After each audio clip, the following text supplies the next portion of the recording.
Eu quero falar de um tema que tem me deixado muito preocupado a todos nós, né? Que é a saúde do povo brasileiro. E vou hoje falar sobre essa questão, demonstrando as minhas preocupações. Senhor presidente Eduardo Girão, venho hoje falar sobre a situação pública da saúde no Brasil. É um assunto que ninguém pode achar que é uma grande novidade. Claro que não é novidade. Todos nós estamos preocupados com a saúde. A impressão que se dá hoje no Brasil é que nós temos como uma pauta única no Congresso. E não é verdade. Como dizendo que é só a Previdência. Né? Não é só a Previdência. Estamos discutindo na Câmara, por exemplo, a reforma tributária. Discutimos essa semana exaustivamente uma série de temas. Independente do mérito, foi discutido, por exemplo, a 871, foi discutido ontem a questão do projeto do senador Tasso Gereissati, saneamento básico, né? Mas hoje, senhor presidente, para não dizerem que nós estamos batendo sempre na mesma tecla da Previdência, quero falar da saúde. Quero falar sobre saúde. E não sobre a saúde da democracia, né? Democracia, no meu entendimento, está firme. Podemos ter divergências, é normal numa democracia, mas a democracia está firme. Tema de vital importância, todos nós sabemos, é a democracia. Mas hoje eu quero falar sobre saúde, repito a palavra saúde. Esse tema foi debatido recentemente no âmbito do Conselho Federal de Medicina. Os municípios brasileiros em região fronteiriças, essa é a informação que eu recebi, aí pega a região norte, pega a minha região sul, centro-oeste principalmente, apresentam índices de saúde piores do que os demais municípios brasileiros. Olha, esse dado eu achei assustador. Em 93% dos municípios aqui citados por mim, não há nenhum leito na UTI vinculado ao Sistema Único de Saúde, o SUS. Ou seja, Sistema Único de Saúde, na região fronteiriça, não há nenhum leito na UTI que seja patrocinado pelo SUS, que é o Sistema Único de Saúde. Tem mais. Em mais de um terço das regiões de fronteira, não há sequer um hospital geral. Na maioria deles, a mortalidade infantil é maior do que a média brasileira e mais de um terço, podemos dizer, que essa mortalidade está aumentando. Doenças como tuberculose e outras têm incidência maior do que a média nacional. São quase 600 municípios ocupando uma faixa de terra de quase 17 mil quilômetros e abrigando uma população em torno de 12 milhões de pessoas. Eu volto ali atrás e digo, não tendo um leito de UTI. E muitas não têm um hospital geral. Mas por que falar sobre a saúde em municípios de fronteira? Devido a essa realidade. Porque seus problemas são muito mais graves do que aqueles que têm uma atenção maior do poder público em outras áreas. Mesmo assim, para quem está afastado dessa realidade, eu diria que está em outros centros do país, parece um conceito vago, mas não é. Uma visão de quem está vendo somente de longe, de algo que está literalmente às margens do Brasil. É uma situação, senhor presidente, em todos os sentidos, análoga à da boa parte da população brasileira. São pessoas que não têm recursos, que recebem pouca atenção do Estado, que têm um cotidiano sofrido e que dependem do SUS para cuidar da saúde. Só não pode cair na UTI. Se cair na UTI, eu já registrei aqui que não tem um leito. E de forma como a saúde vem sendo tratada, no longo da nossa história, infelizmente, essas pessoas que antes estavam sendo progressivamente incluídas, agora são empurradas aos poucos de volta para as margens da sociedade.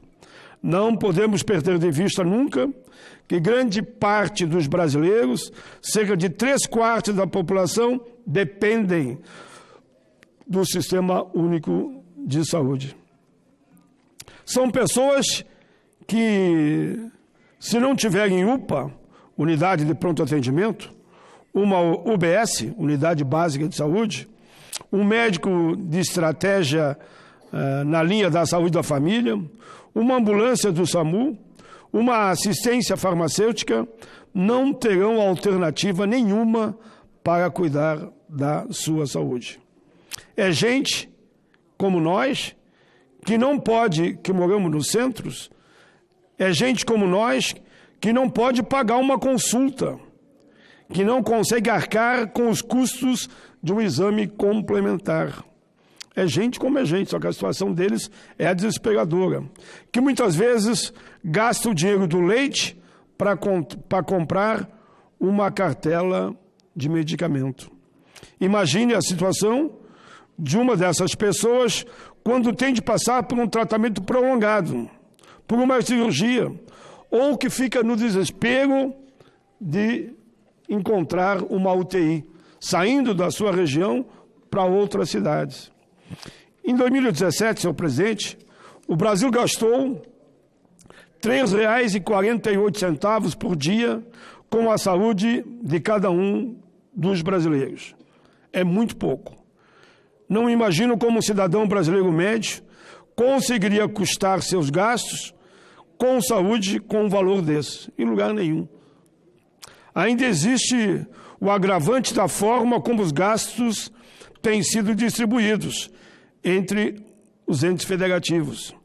Nos últimos 10 anos, o ônus dos gastos com a saúde afetou de maneira desproporcional os municípios brasileiros. Nesse período, suas despesas com recursos próprios aumentaram 50%. A União consegue fazer ajustes, os estados, quando precisam, interrompem o atendimento, mas os municípios, que estão lá na ponta, lá no contato direto com o cidadão, mesmo em dificuldade, não podem simplesmente fechar as portas e fazendo de conta que não está vendo a população no desespero do tratamento em relação à doença. É lá que as pessoas estão, é lá nos municípios, é lá que elas vão ao pronto-socorro, é lá que elas vivem, adoecem e morrem, muitas vezes, sem assistência. É notório que vivemos ainda sob os efeitos de uma crise econômica mundial que começou por volta de 2014. O Brasil tem sofrido bastante por causa dessa crise. É uma crise que se arrasta e que, em vez de resolver, parece deitar raízes cada vez mais profundas no tecido social do país. O governo atual, como o anterior, tem dito que o problema é receita. A receita, segundo eles, é simples: cortar gastos de forma indiscriminada no meio ambiente, na cultura, na educação, na assistência, na previdência, na saúde pública. Corta em todas as áreas. A situação que não temos nem anestesia. Algumas das consequências imediatas da crise já foram computadas, especialmente para os brasileiros que mais precisam da saúde pública. A mortalidade por doenças chamadas sensíveis ao atendimento de ambulatório, que vinha caindo progressivamente nos últimos anos, praticamente estacionou a partir de 2014. O que isso representa? Que a gente que não precisa morrer está morrendo. É gente que estaria viva se a curva da mortalidade continuasse descendente, como antes da crise.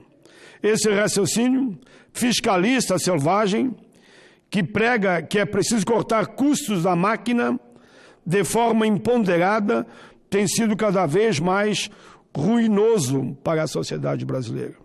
Um estudo do IPEA, presidente Girão, senador Estível, de 2016, já alertava para o que estava por vir. O IPEA alertou.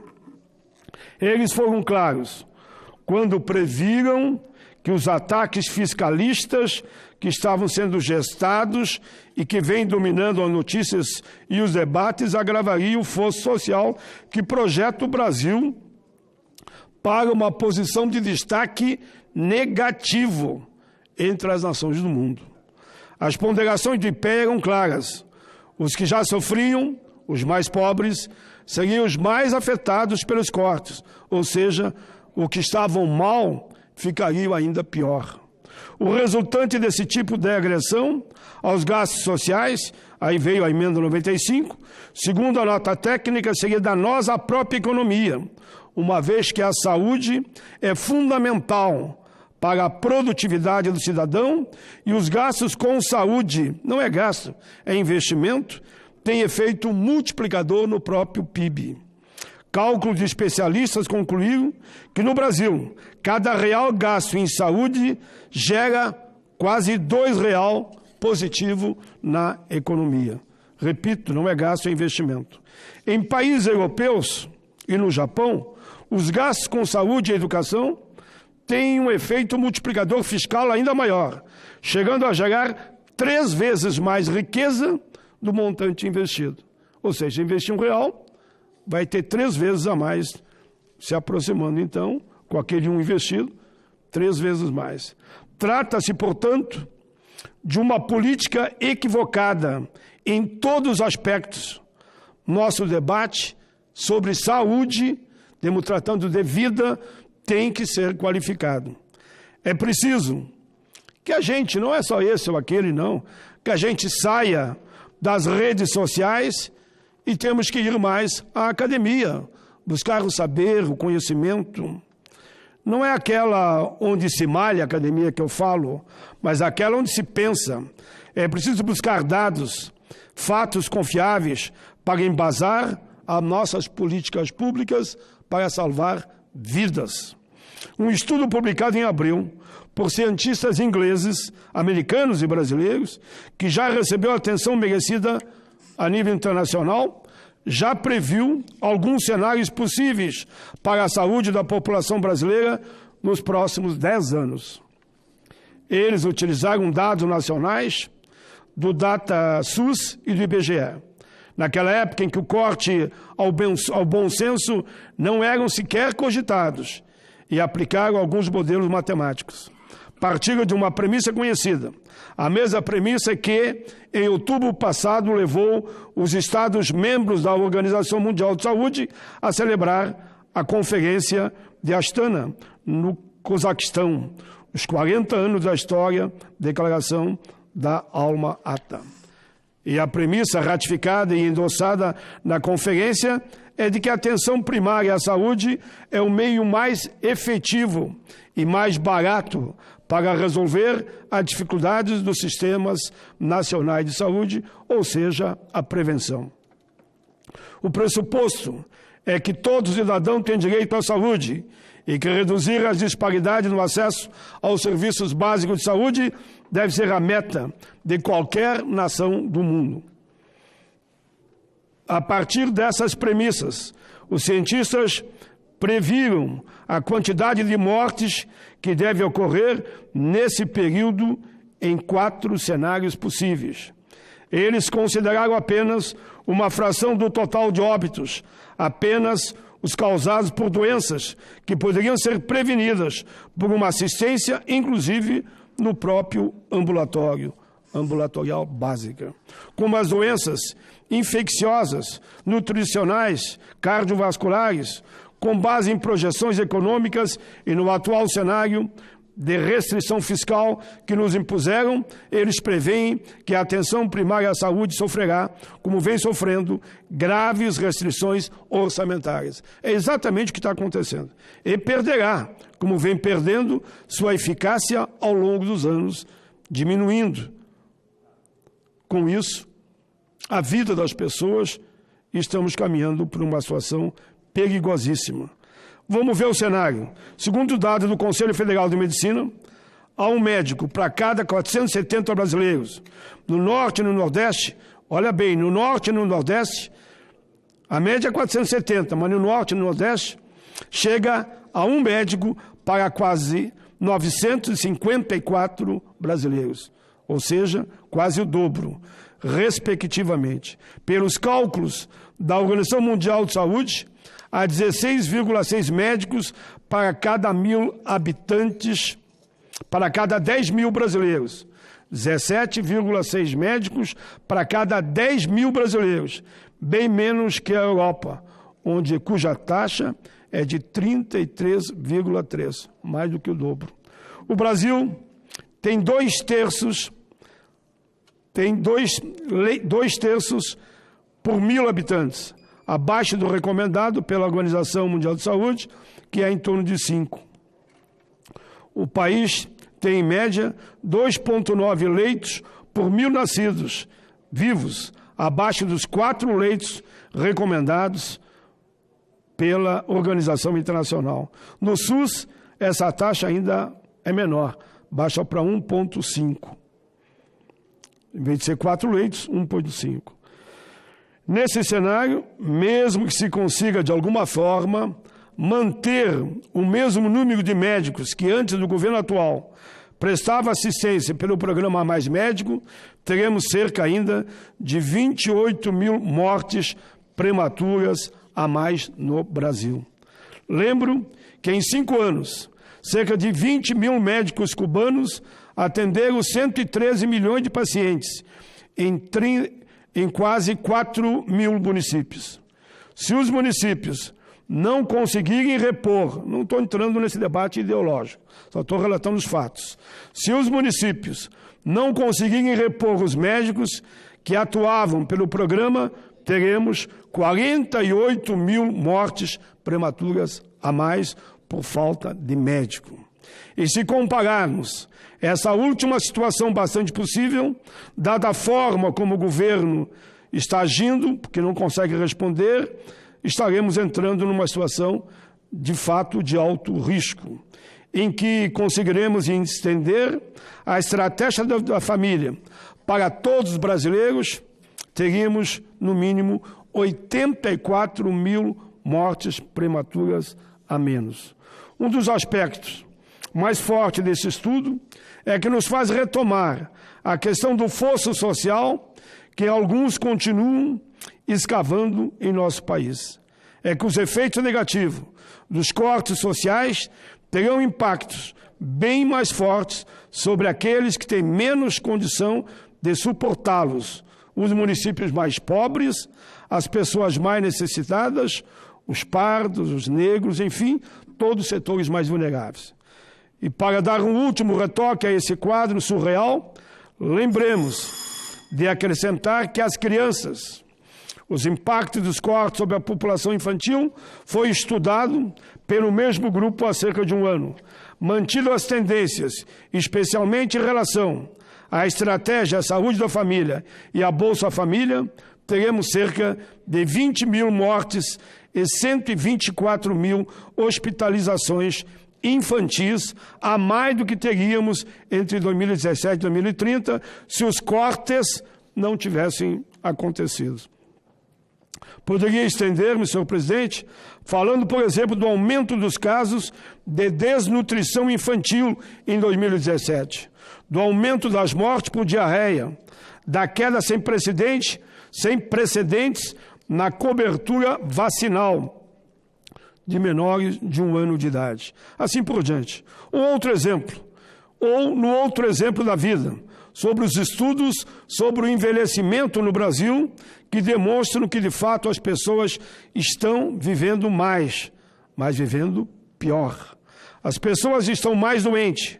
Os indivíduos na faixa dos 60 a 64 anos têm mais doenças crônicas hoje do que tinham há 20 anos atrás. Enquanto que no resto do mundo as pessoas estão vivendo mais. Estamos falando, claro, dos países com mais condição, mas com qualidade de vida. E esses anos a mais não significam anos iguais, pois boa parte desses idosos tem dificuldades com atividades básicas do dia a dia, nesses anos de vida que ganharam. E ainda, senhor presidente, querem aprovar uma reforma da Previdência que, ao invés de incluir e garantir dignidade para as pessoas, pelo contrário, quem viver verá, exclui e coloca à margem das benesses sociais milhões de brasileiros, principalmente se passar, escrevam a tal de capitalização, que eu sonho muito, rezo muito para que a tal de capitalização não passe. Senhor presidente, só quero terminar deixando essa mensagem. A parcela mais vulnerável da população não pode continuar sendo penalizada, como sempre foi ao longo da nossa história. Aqui não se trata apenas de falar por falar. Aqui se trata, senador Girão, e Vossa Excelência hoje falou sobre isso, de políticas humanitárias, de humanismo, de boa vontade, de decência, de qualidade de vida. Trata-se também de agir com inteligência econômica e estratégica. O Brasil que todos desejamos não se realizará sem a participação de todos os brasileiros. Senhor presidente, confesso que me preocupa muito, e Vossa Excelência me acompanha, eu tenho certeza absoluta, nessa história da liberação de armas, do porte de armas. Me preocupa muito a revogação, como é anunciado, de 474 normas de segurança no trabalho. Mais acidente no trabalho, destaco aqui a NR12. Me preocupa muito a falta de investimento no combate ao trabalho escravo, que está crescendo de novo no Brasil. Me preocupa muito o corte nos investimentos na educação e travamos esse debate aqui de forma positiva, que eu espero que na terça-feira, quando lá aprovarmos o recurso que pede o governo, ao mesmo tempo se suspenda o corte na educação. Me preocupa muito a redução no valor do salário mínimo, uma proposta profunda que vai na linha de combater o desemprego. Sinto e me preocupa muito a falta dessa proposta. Me preocupa muito políticas públicas que não respeitem o meio ambiente e a vida. Me preocupa muito os ataques à seguridade e o direito à aposentadoria. Todos estamos preocupados. E aqui vem um outro item que já vem dos governos anteriores, é a manutenção da emenda 95, que congela todos os investimentos no país por 20 anos. Concluindo, senhor presidente, nesse minuto eu termino, poderia citar outras iniciativas que me preocupam, mas fica aqui o alerta.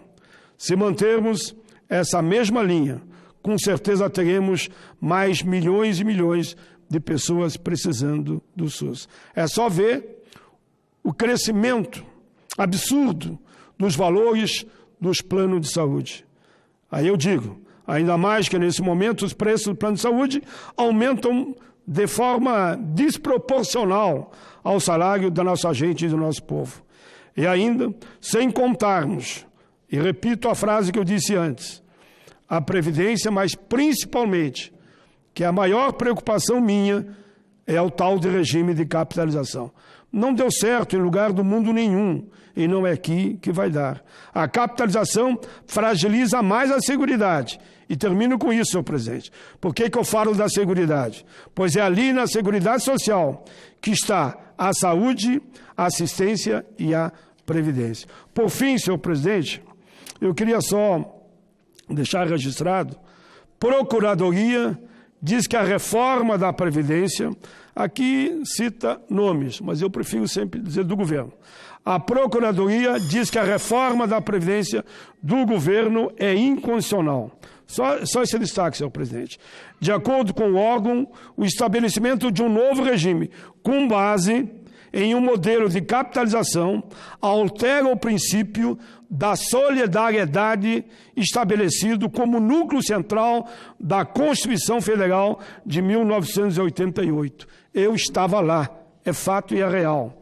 A Procuradoria Federal do Direito do Cidadão, órgão que integra o Ministério Público Federal, encaminhou nessa quarta-feira nota técnica a todos os parlamentares para que analisem com muito cuidado a proposta de reforma da Previdência apresentada pelo Executivo ao Congresso Nacional por meio da PEC 6. Segundo a Procuradoria, ela é inconstitucional, não vou ler toda a cláusula, toda a nota técnica, porque ela ataca, fere de morte, está escrito aqui, as cláusulas pétreas da Constituição Cidadã.